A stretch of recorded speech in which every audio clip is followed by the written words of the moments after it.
Hello and welcome to the Southeast Idaho Weather Hazard Briefing for Wednesday, October 9th.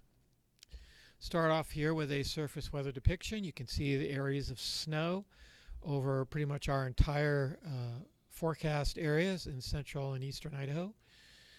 We do have in view of this a winter weather advisory out mostly for areas along the Montana border where the snow will accumulate to storm totals of 2 to 7 inches or so.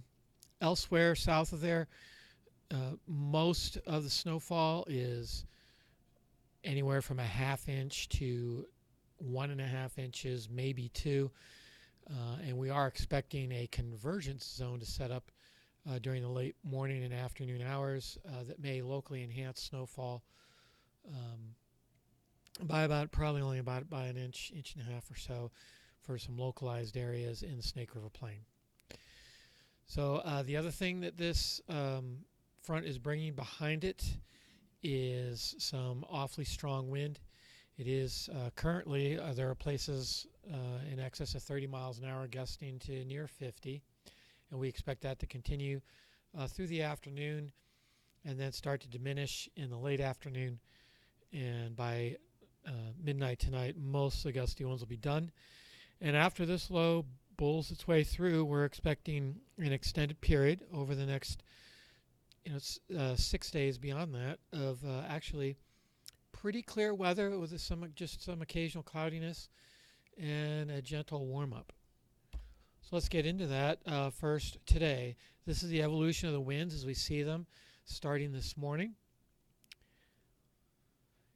And you can see anywhere where it's greenish and yellow, you're looking at sustained winds of basically 25 to 40 miles an hour.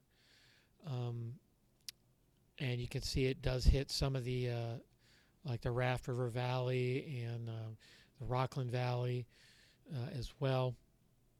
And then mostly those Snake River Plain and Eastern Magic Valley. By the afternoon, it's intensifying, but you can see it's dying off in the northern end of the Snake River Plain. Not quite dead, but it's still gusty and windy, but it's not at what we would call wind advisory conditions, which is above 30 miles an hour sustained. That focuses more on places from, Blackfoot southward. You can see it's really windy in some of these valleys, like Goose Creek Valley and other valleys south of the Burley area. And then here for the evening, you can see it's now all starting to decrease. It's all below advisory criteria by this time, and that's why it expires for all locations by 5 p.m. And here you can see just gusty up on the northern border with Montana and then down in that same south central highlands area. Most of the other places are just breezy. Here's the snowfall evolution. For some reason, I was not able to download the morning snowfall, which there is some. The front is basically moving through during these early morning hours from between 6 a.m. and about 10 a.m. And you can see here the green indicates snow of anywhere from 1/10 of an inch to an inch. The darker greens is 1 to 2 inches. And when you start getting into the purples and whites, it's more in the order of 2 to 6 inches. And so you can see a lot of that is lingering in Lemhi County, if that is of interest to you, and then along the border with Montana all the way to the Island Park area.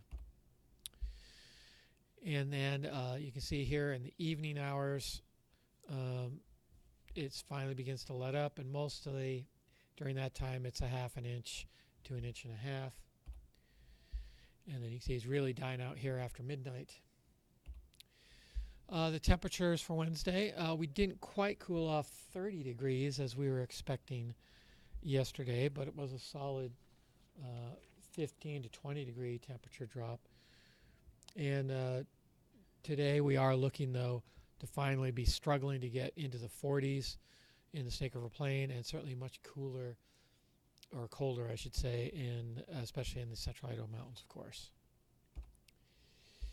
And overnight lows for tonight, you're looking at First, we were thinking that the clouds would linger and the low would be slower to move away along with the front.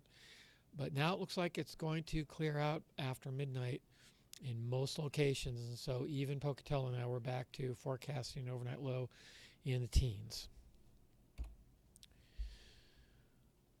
Okay, for Thursday, you can see the low continues to pull into the Great Plains, and that just leaves a dusting of snow for us in the morning.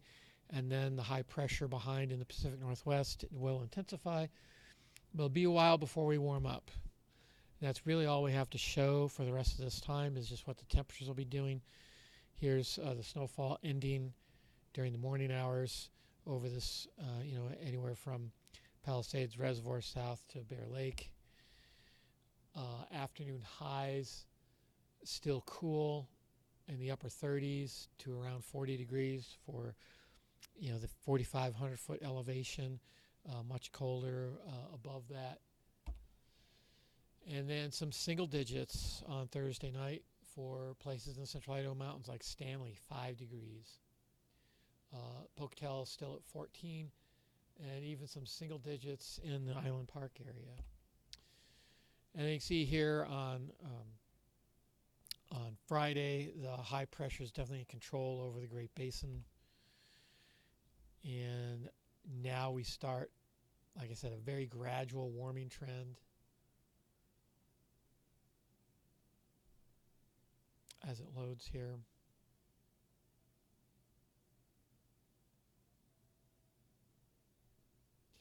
And you see 47 degrees, so up about 8 degrees for most locations for Friday afternoon. Overnight lows also up about 8 degrees. And here's the extended forecast. Really, there's no precipitation in it at all until maybe the Central Idaho Mountains on Tuesday night, which is the very tail end of this forecast. Looking at light winds and sort of an unsteady but still a warming trend to most temperatures. And you can pause this if you want to look at it for further details. Abbreviations are listed down here for what all of this means. That's all I have. If you have any additional questions, please feel free to call us at this telephone number here, or you can check out the weather yourself at weather.gov/Pocatello. If you have any comments or feedback for the content of the briefing, email our webmaster at this email address. Thanks for watching.